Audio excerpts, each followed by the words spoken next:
Welcome once again. This is Pinnacle Professional College, and today we are bringing you another lecture on corporate governance, and we are talking specifically relating to board of directors. So today we'll be delving into some code of best practices, and we'll be discussing principle-based and rule-based corporate governance, trying to understand the difference between the two. If you haven't subscribed to this channel, please do so. Please share this video with a friend, and please take and stay with me as we go through. So what are some of the core code of best practices? Ghana's code of best practices has 6 main sections. Always remember this. Ghana's code of best practices has 6 main sections. Number 1, the mission, responsibility, and accountability of the board of directors. 3 key things here: mission, responsibility, and accountability. So what's the mission of the board of directors? Why do they exist? What's their purpose? What are they seeking to achieve? What are they seeking to fulfill? And then you have the responsibilities, which is, what are going to be their function? What are they supposed to do? What will be their task? And then there is no responsibility without accountability.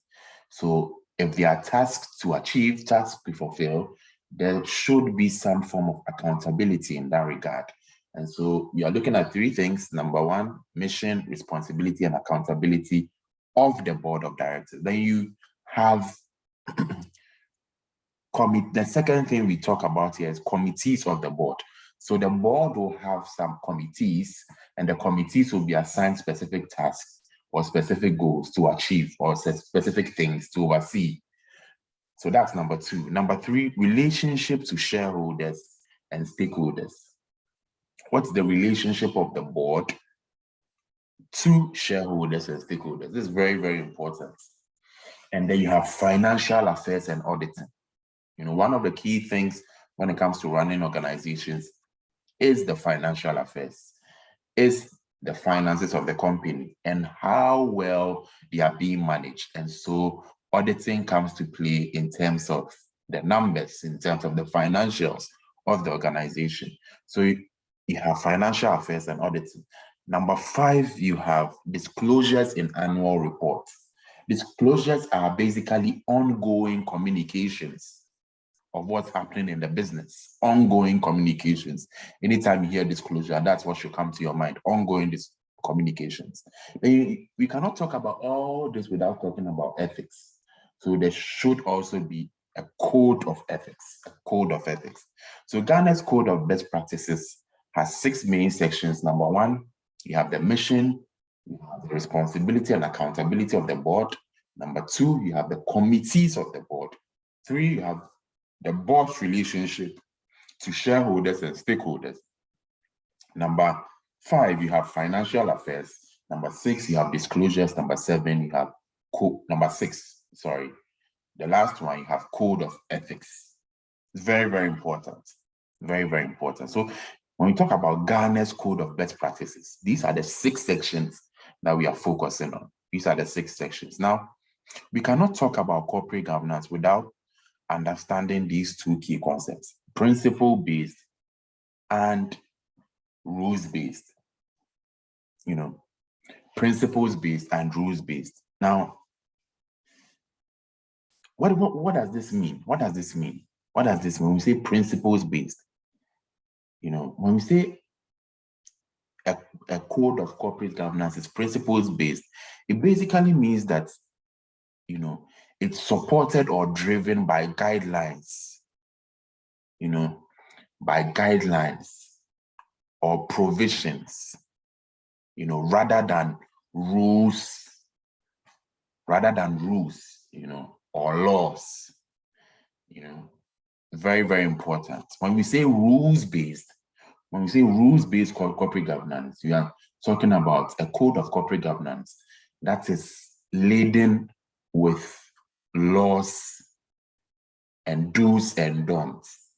The difference between principles-based and rules-based is that principle-based corporate governance, is more contextual, and it's more situational, and so it's able to cover a lot of scenarios and situations when it comes to corporate governance. Rules-based corporate governance, on the other hand, is only focused on laws, do's and don'ts, and so it's easy for people to work around the rules and take advantage of it. It's very, very important. So let's read here. Most codes of corporate governance are principles-based. This means that they consist of a number of core principles supported by guidelines or provisions indicating how the principles should be applied. So you see the keywords here, guidelines or provisions. Then it says all countries have some rules-based corporate governance.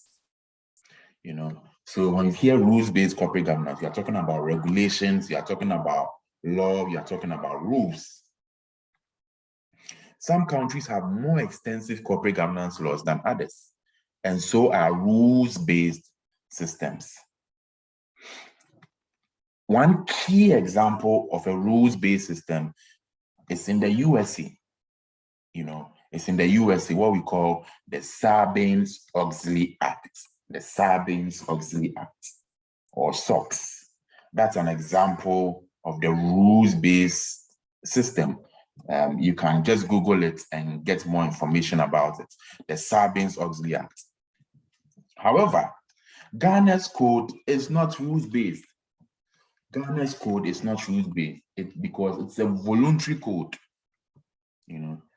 It's a voluntary code. And these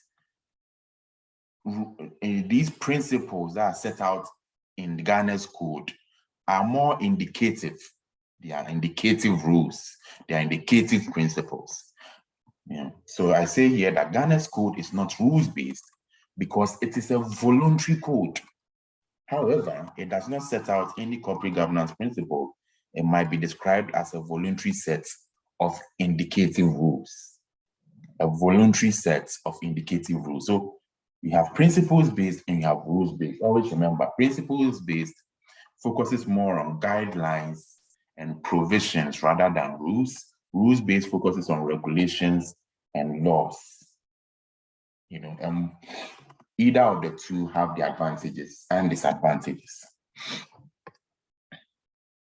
Now, let's talk about international statements of corporate governance. International statements of corporate governance. Now, international statements of corporate governance principles include the OECD principles of corporate governance. You have the principles for corporate governance in the Commonwealth, which we call the Cagc Guidelines, right? So these are international statements of corporate governance. These are international statements of corporate governance. You have one from the OECD and you have one from Cagc. What's an international statement of principles or corporate governance seeks to establish is minimum standards of corporate governance that should apply in all countries. It gives sort of a baseline in terms of corporate governance principle that should be applicable in all countries. The main aim of an international statement of corporate governance is to raise the standards in the countries which have the least well-developed systems of corporate governance towards the standards that already exist in countries which are well established.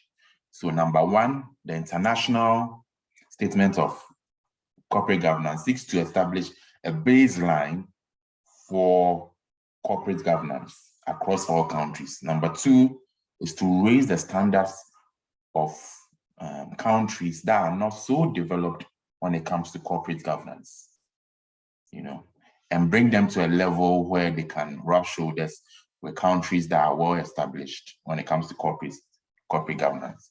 The result of encouraging better standards of corporate governance should be that better governance will attract more investment. When there's better governance in an organization, when an organization is directed and controlled properly and administered properly, it attracts more investment. And these companies will benefit from these investments to grow their business, to increase their profits. And the countries within which they exist will also benefit from having strong and profitable companies. Very, very important.